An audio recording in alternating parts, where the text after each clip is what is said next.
Yes, it is. There, you know what? It's said this time, I guess, there's no football, and there's sometimes a feeling that this time of year, it's not that many, downtime in sports. Poppycock.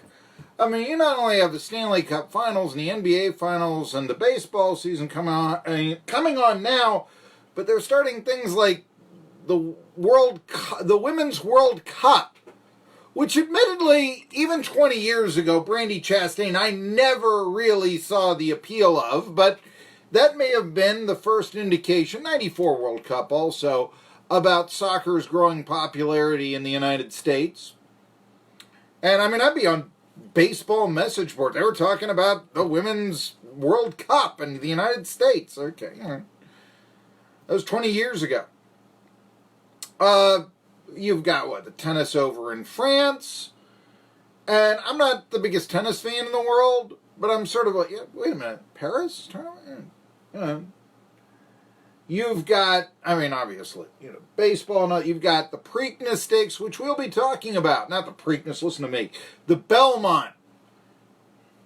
Freudian slip there. Okay, Belmont. And that'll be going on in New York. And that'll be talked about in just a half hour. Teresa Gennaro, our old friend from BrooklynBackstretch.com, comes on. And she's been writing a lot more at Forbes.com. And I really highly recommend her betting guide and all of that. It's really something else. Go to Forbes.com. Still love the USA Today's coverage of the Triple Crown races. Now, Teresa's doing the job there at Forbes.com. And she's coming on this show here at 12:30. It is a big boy show today.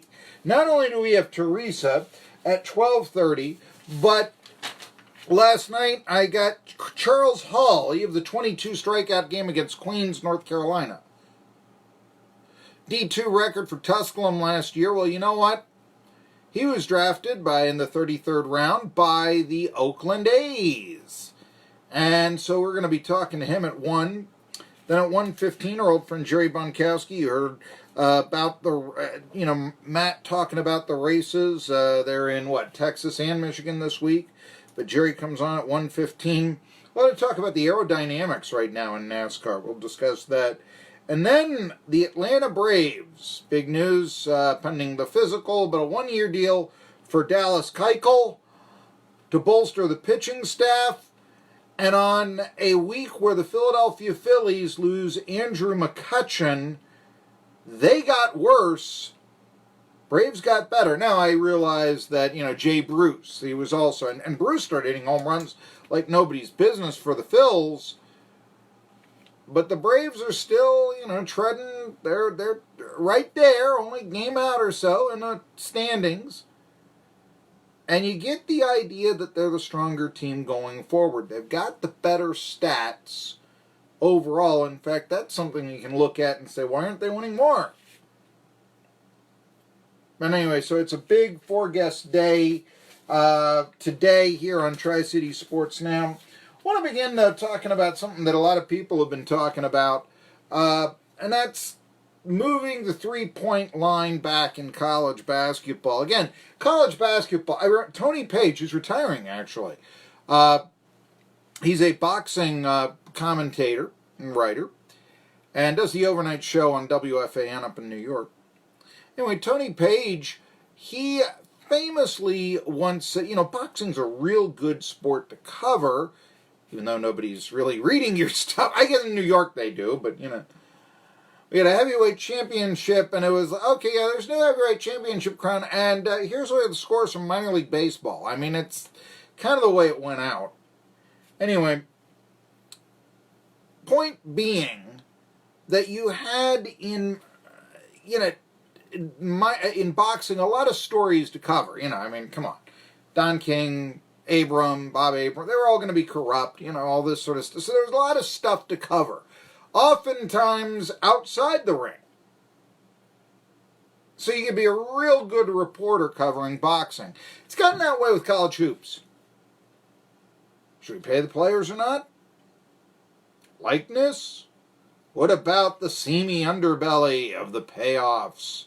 Was Michael Arenati trying to just throw out, is he just throwing out claims of the wind so that as he was going to jail, people would say, wait a minute, what about this? And take him seriously when he suggested that Zion Williamson himself was taking money to play at Duke.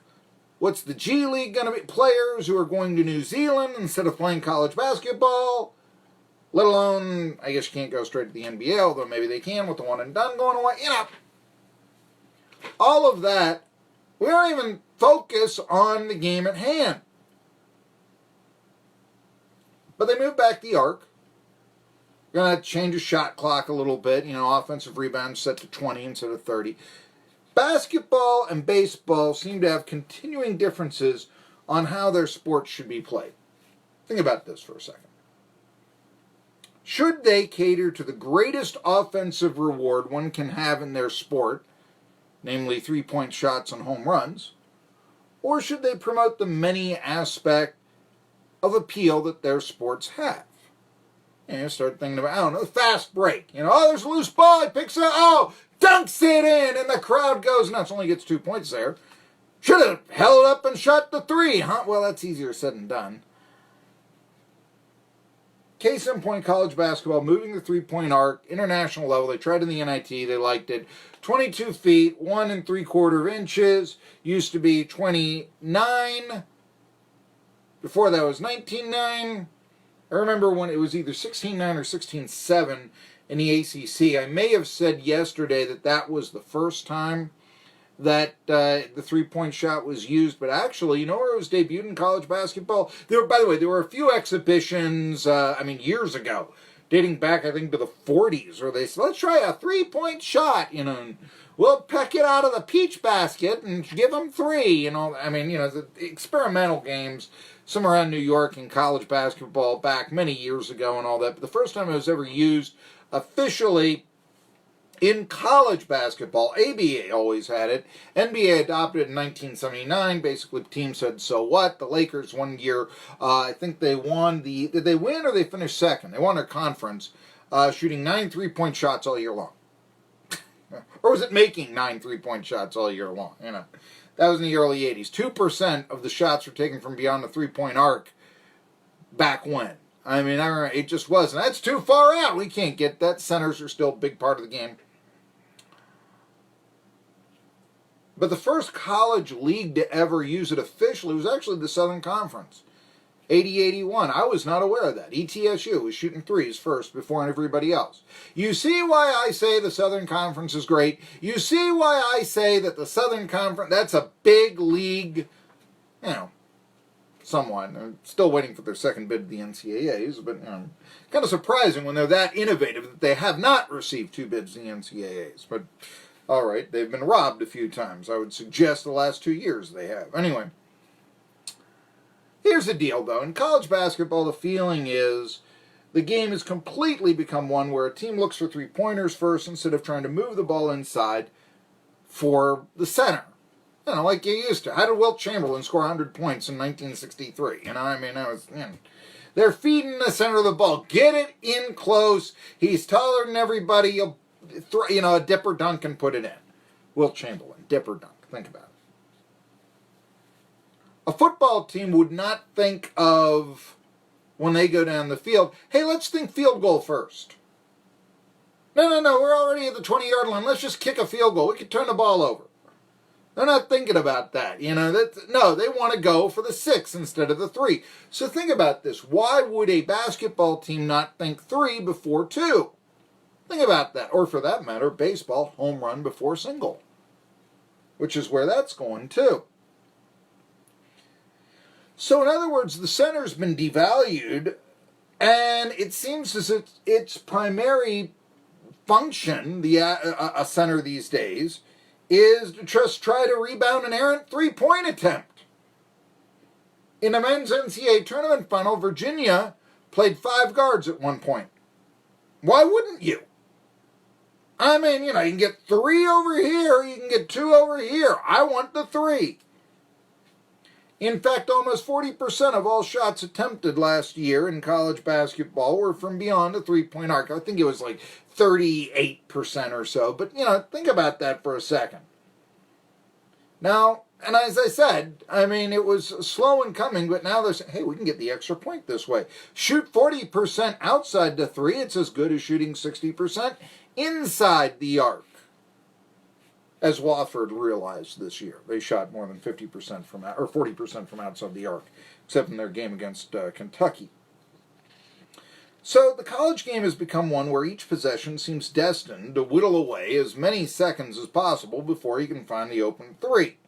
Inside shots are almost akin to a last resort, much like the field goal in football is. I mean, come on. Okay, it's fourth down. Yeah, I realize that, if there are 10 seconds left and you're down by 2 points and you have the ball at the 30, I mean, you're probably sending the kicker out. But, anyway, the hope with the moving the arc back is that it's going to de-emphasize the always look for three trend, and that you'll have more of the appeal of basketball, say the inside shot, driving the lane, something like that, and not just become this game where everybody tries to shoot long range, go swish, that sort of thing. And, maybe somebody will slam dunk at home. That's an appeal of basketball. Only get 2 points that way, but, But it's the same kind of concept. Remember what I said there. Why would I settle for 2 points on a basketball possession when I can get 3? Why would I settle for a single when I can get a home run in baseball? It's the same kind of a concept. But home runs are far from the only appeal of baseball. And I'm the guy who in 2006, along with Bob Kunster, although he didn't get it on his byline, we selected the greatest home runs from every franchise ever hit. And that was the cover of the May 2006 greatest home run hit by every franchise. Baseball Digest. I love home runs. I love three-point shots. Don't get me wrong. But it's like I love steak, but every once in a while I'd like to have fish or ribs or something like that. Baseball, though, has become glorified home run derby. We're on pace this year to have 6,500 home runs hit. That'll shatter the old record by about 400, which was set just 2 years ago. Now, I realize also there are 30 teams, so there's going to be more games played, hence more home runs than when there were 16 teams in the 60s. I mean, or the 50s, excuse me. I mean, 60s there were 20 teams, and then the last year there was 24. But no, I get it, okay? But while strikeouts have always almost been, related to home run hitters, Babe Ruth struck out 1,230 times. Reggie Jackson more than 2,000. It's now as if the goal of every major leaguer is to be the next Adam Dunn or Rob Deere, if you want a historical player. Rob Deere was a 220 lifetime hitter, but if you put his numbers out over 162 games, he averaged 32 home runs a year and 198 strikeouts. Yeah. There are 7 teams of the 30 in the big leagues that have made a quarter of their outs via strikeout. Now, 12 years ago, not a single team struck out that much. Now there are 7. 8 teams are hitting below 240. That's very Adam Dunn. He was a 237 lifetime hitter. No way, if you're wondering, Dave Kingman was 234. He was another one of those all-or-nothing guys, And even guys who, let's say, I was thinking even before that era, guys like Stargell, Reggie Jackson, Bobby Bonds were known for striking out or home runs, but they had legitimate averages. Stargell's lifetime, 282. Bonds was 268. Hold on, Barter Theater. And Reggie's was 262. I really don't. I think if it wasn't for the DH, Reggie wouldn't be in the Hall, by the way.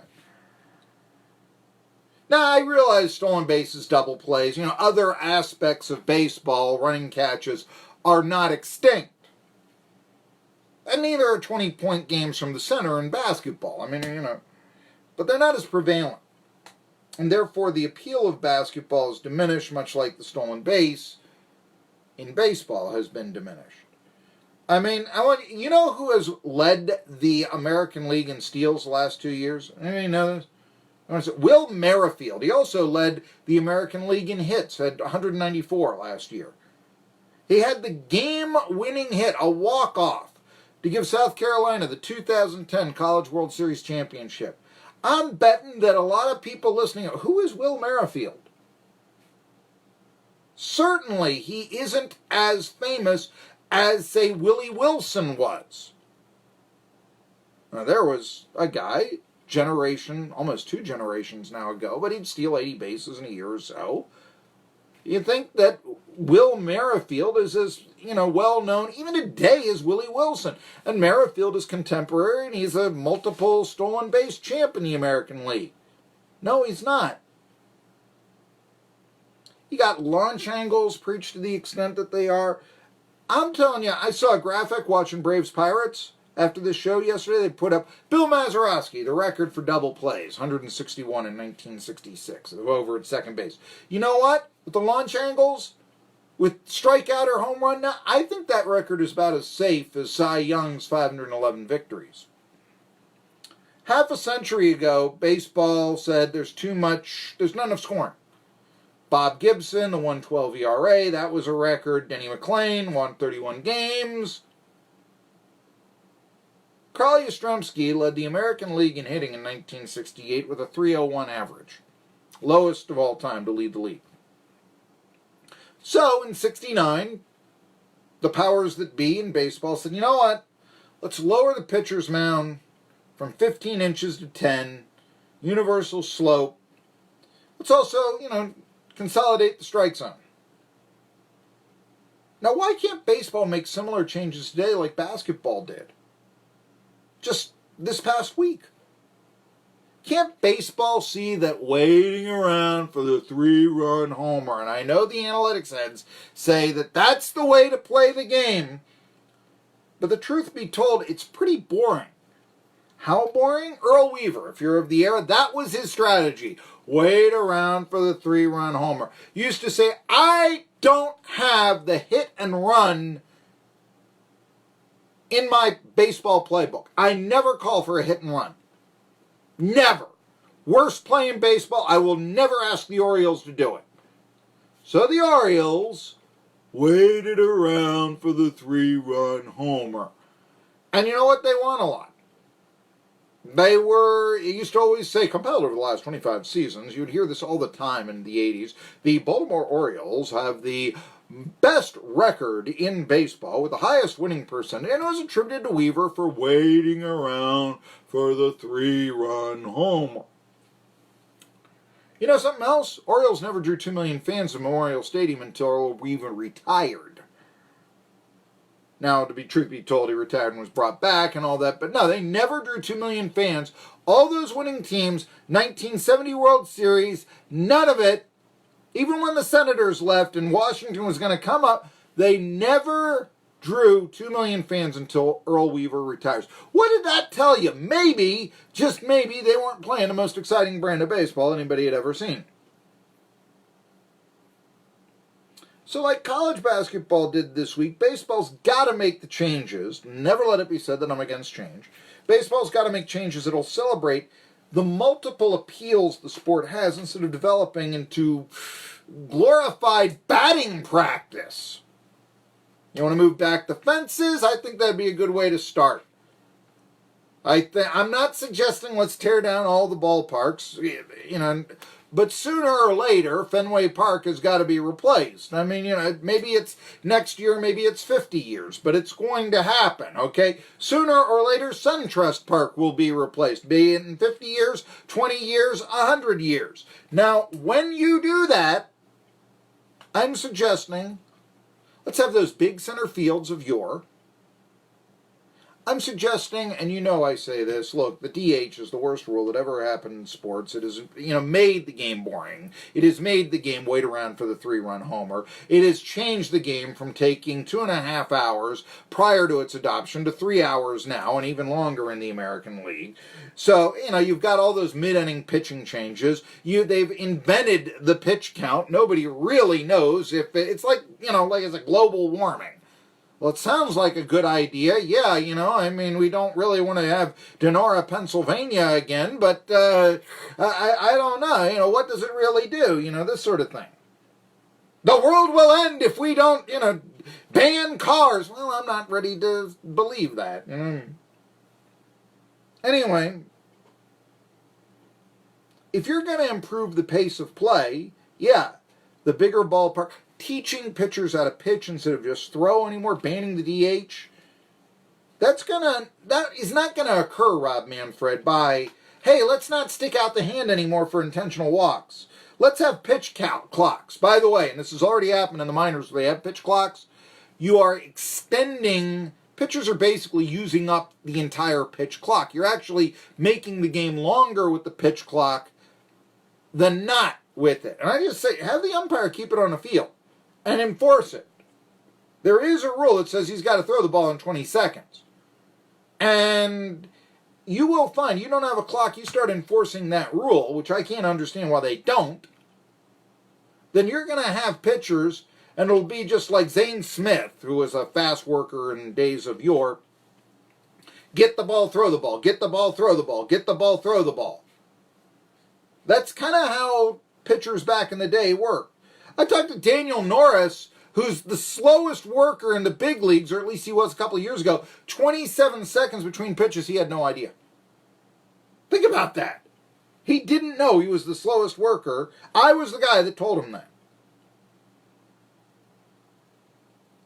You put in gimmicks like, let's get the runner at second base for the extra innings in the minors. You know what I'd like to have a ghost man on second. Imagine the arguments. No, that single to center would have scored the ghost man. Oh, you don't know what you're talking about. It was just a blooper behind second base. I'm not giving the guy 2 bases on that. Imagine you bring back umpire and manager arguments again.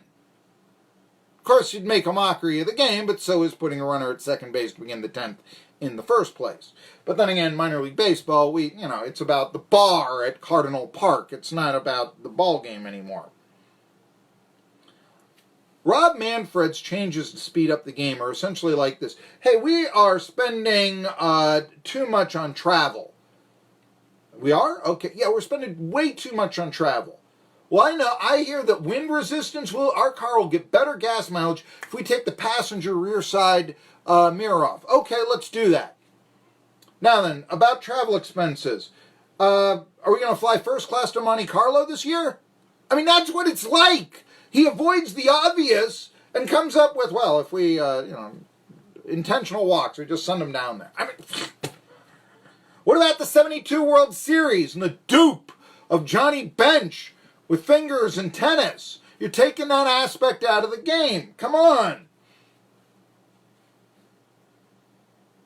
You want to speed up the game, you realize that outs are our friends. And you know what? People like outs. We like strikeouts. We like the shortstop going into the hole, diving, coming up, dirty uniform, throwing to first base. They got the ball on a cloud of dust, and the first baseman just figures out that it's the biggest lump coming to him that he's got to catch with his body fully stretched out, and he beats the runner by a step. Oh, we love it. That's exciting. It's as exciting as a home run. It goes down 6-3. It's an appeal of baseball. It's why baseball is the perfect game, but we're de-emphasizing that so that shortstops, instead of having that in their game, can hit 20 home runs or 694 in a career, steroid enhanced or not, as was the case with A-Rod.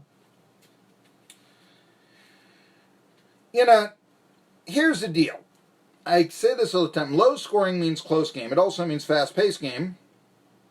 And you know what we should start paying for? It's innings pitched. It's not strikeouts. Position players, overall game. Yeah, pay a flashy shortstop for a gold glove, not just for dingers. Now, the reason why college basketball can change for the better and really enhance their overall game while baseball becomes glorified batting practice is simple. Players union. College basketball doesn't have one. Lords it be. Want a rule change? Hey, let's do it. We'll try it in the NIT. Yeah, it worked out. Let's do it next year. Baseball, they got to reject such changes. Because the players union, they like to keep things as obsolete as chewing tobacco in their players' mouths. Literally. The players union is what is kept a ban on chewing tobacco in Major League Baseball, which is obviously is the way to go. I mean, we can't even...